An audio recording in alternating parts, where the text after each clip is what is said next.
राज दरवाजे के बाहर खड़ा खड़ा दरवाजा खुलने का इंतजार कर रहा था। उसकी धड़कनें बहुत ही तेज गति से चल रही थी। उसे वो पल बहुत अधिक लग रहे थे।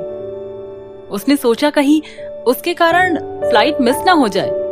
उसने एक बार फिर से डोरबेल बजाई। इस बार दरवाजे के अंदर से किसी के कदमों की आहट सुनाई दी। खोल रही हूं दरवाजा, रूम के अंदर से आवाज आई।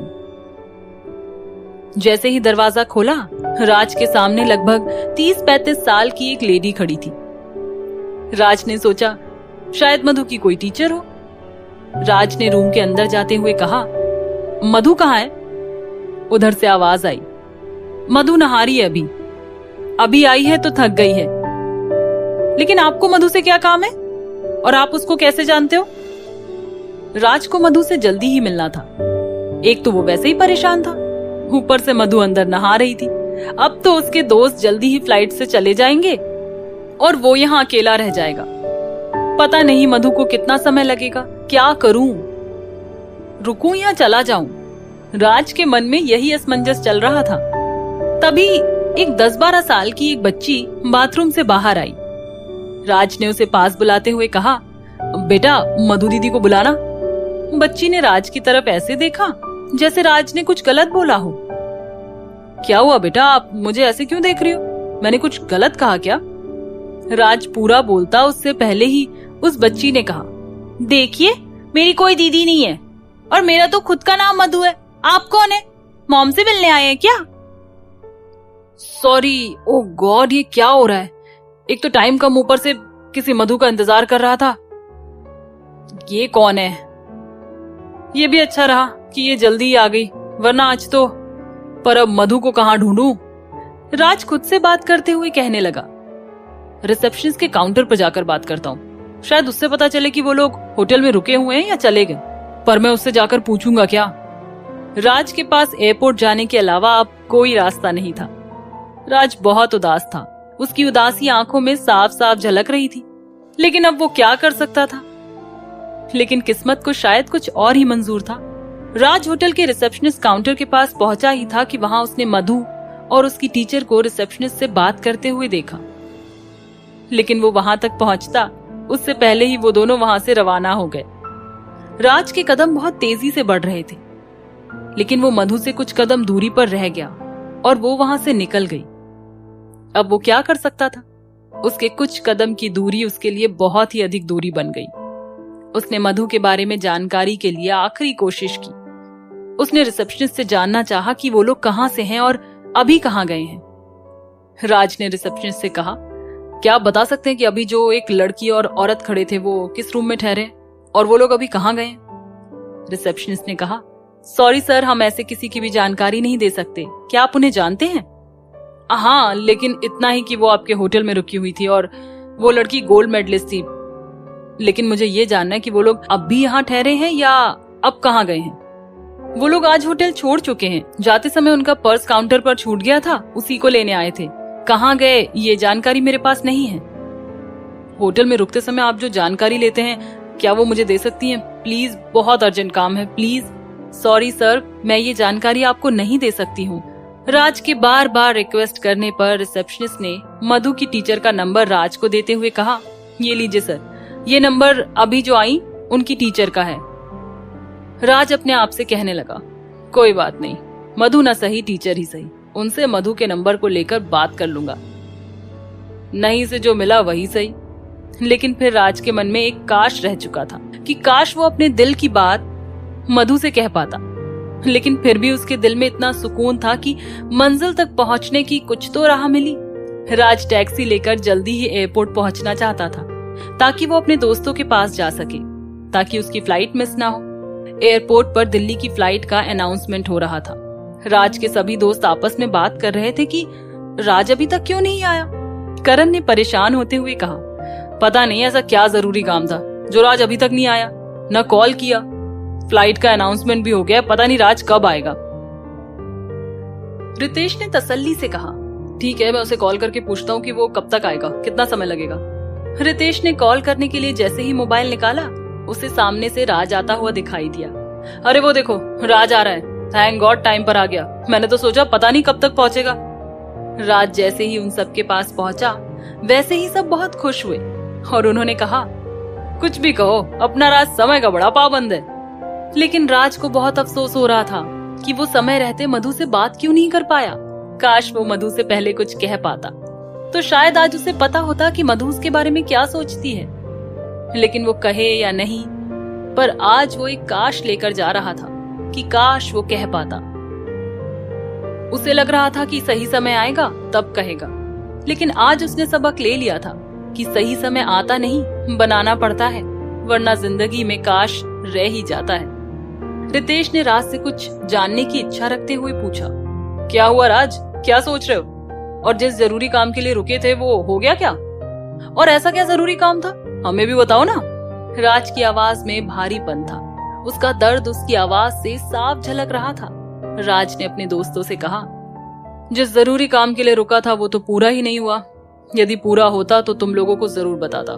मैंने टाइम रहते काम नहीं किया, जिसका अफसोस मुझे बार बार हो रहा है। काश मैं कह पाता। करण ने चिंता जताते हुए कहा, ऐसा भी क्या जरूरी काम था जिसके पूरा ना होने पर तुम्हें इतना अफसोस हो रहा है? अंश ने करण की हाँ में हामी भरते हुए कहा, What happened, Raj? What do you mean by अफसोस? राज कुछ बोलता उससे पहले रितेश फिर से बोल पड़ा, काम कुछ भी हो, जब वो पूरा नहीं होता तो जो हम फील करते हैं वो अफसोस ही है। और करण, काम चाहे छोटा हो या बड़ा, जब नहीं होता तो अफसोस समान ही होता है। वीरेन ने हामी भरते हुए कहा, सही कह रहे हो तुम रितेश, लेकिन राज बताओ भी सही, आखिर क्या हुआ और इतनी देर कहाँ लगा दी? सबके सवालों की बारिश हो रही। राज ने इस बारिश को रोकते हुए कहा, चलो फ्लाइट में बैठते हैं। राज को दिल्ली से जयपुर आते समय जो दूरी उसे कुछ पल की लगी, वो ही दूरी अब उसे बहुत अधिक लग रही थी। राज ने अपने दोस्तों से कहा, पता नहीं है दिल्ली कब आएगी। करण ने कहा, अरे यार अभी तो बैठे, इतनी जल्दी दिल्ली कैसे आएगी? राज ने उदास होकर कहा, लेकिन आते समय तो पता भी नहीं चला कि दिल्ली से जयपुर कब आ गए, और अब बहुत दूर लग रही है ये दिल्ली। रितेश ने राज की बात काटते हुए कहा, दिल्ली वहीं की वहीं और टाइम भी उतना ही लगेगा, लेकिन तेरे मन की उथल पुथल के कारण तुझे ये दूर लग रही है। मुझे तो ऐसा लग रहा है कि कहीं तो जयपुर से दिल्ली आना ही नहीं चाहता था, और कहीं तेरा मन उस मधु में तो नहीं अटका हुआ है। मुझे तो ऐसा ही लग रहा है राज, तुझे हम सब ने बहुत समझाया था, लेकिन तू था कि मानने को तैयार ही नहीं था। यदि हमारा कहना मानकर उसे प्रपोज कर देता तो तुझे भी पता लग जाता कि आखिर वो तेरे बारे में क्या सोचती है, और फिर तू इतना उसके बारे में नहीं सोचता। करण ने रितेश की बात से एग्री करते हुए कहा, हाँ राज, मुझे भी ऐसा ही लगता है कि तुझे मधु को प्रपोज करना चाहिए। खैर कोई बात नहीं, कहते हैं ना, God does always good, so happy. Raj ने मन ही मन में सोचा, हाँ तुम बिल्कुल सही कह रहे हो, गॉड डज ऑलवेज गुड। लेकिन इस बार क्या अच्छा होने वाला है पता नहीं। मधु की एक झलक मिली पर बात नहीं हो पाई, और टीचर से बात भी नहीं हो पाई। पता नहीं वो क्या कहेगी, मधु के बारे में कुछ जानकारी मिलेगी भी या नहीं।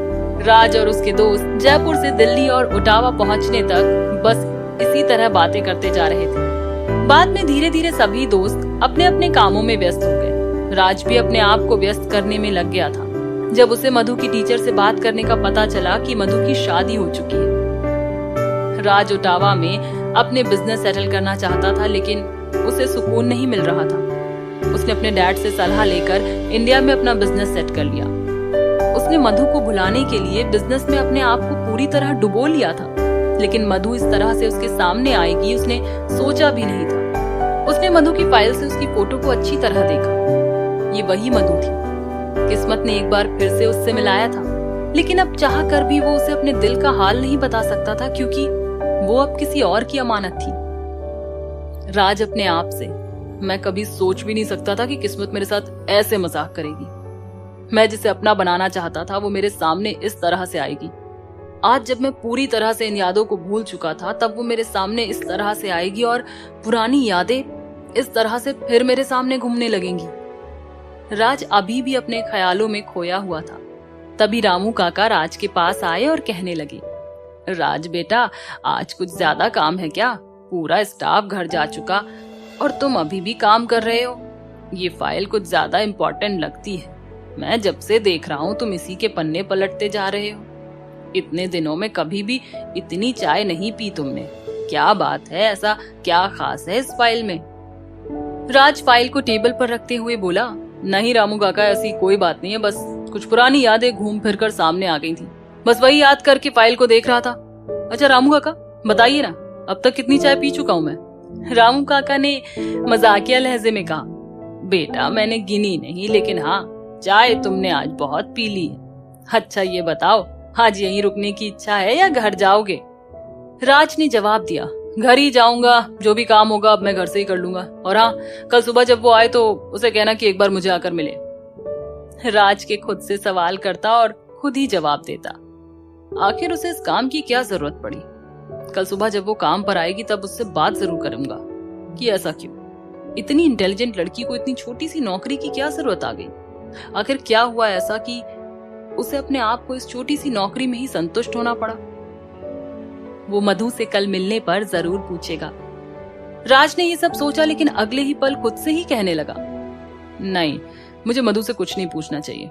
मधु की अब शादी हो चुकी है और इस टॉपिक पर बात करना सही नहीं है। यदि मैंने उससे इस बारे में बात की तो वो गलत समझ सकती है। मधु यहाँ काम करने आई है और मुझे किसी भी मुद्दे पर अब उससे कोई भी बात नहीं करनी चाहिए।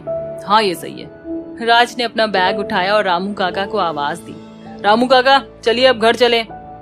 रामू काका राज के केवल नौकर नहीं थे, यहाँ भारत में वो उसके माता पिता भी थे। राज के माता पिता अभी भी ओटावा अपने बड़े बेटे के साथ रहते थे। यहाँ रामू काका ही राज का ख्याल रखते थे। राज भी रामू काका को पूरा सम्मान देता था। राज जैसे ही घर पहुंचा रामू काका ने कहा, बेटा आज तुम चाय बहुत पी चुके हो, आज चाय रहने दूं क्या? मैं तुम्हारे लिए खाना ले आऊं, तब तक तुम हाथ मुंह धो लो। राज ने कहा, ठीक है रामू काका, अब खाना ले आइए। राज का घर किसी भी महल से कम नहीं था। इतने बड़े महल में सिर्फ 4 लोग रहते थे, राज, रामू काका, गाड़ी का ड्राइवर और माली काका। ड्राइवर और माली काका के लिए गेस्ट रूम के पास रूम बने हुए थे, जबकि रामू काका के लिए राज के रूम के पास ही रूम बना हुआ था। बिजनेस में राज ने अपने आप को जिस पोजीशन पर ला खड़ा किया था, उस पोजीशन पर इतने कम समय में आना बड़ा ही मुश्किल काम था। लेकिन राज की मेहनत और लगन से राज इस मुकाम पर खड़ा था। पर पता नहीं क्यों आज मधु को देखकर उसके मन में पुराने ख्याल वापस आने लगे थे। मधु से मिलने के बाद राज ने किसी भी लड़की की तरफ नहीं देखा। घर वालों के बहुत फोर्स करने के बाद भी वो शादी के लिए राजी नहीं हुआ।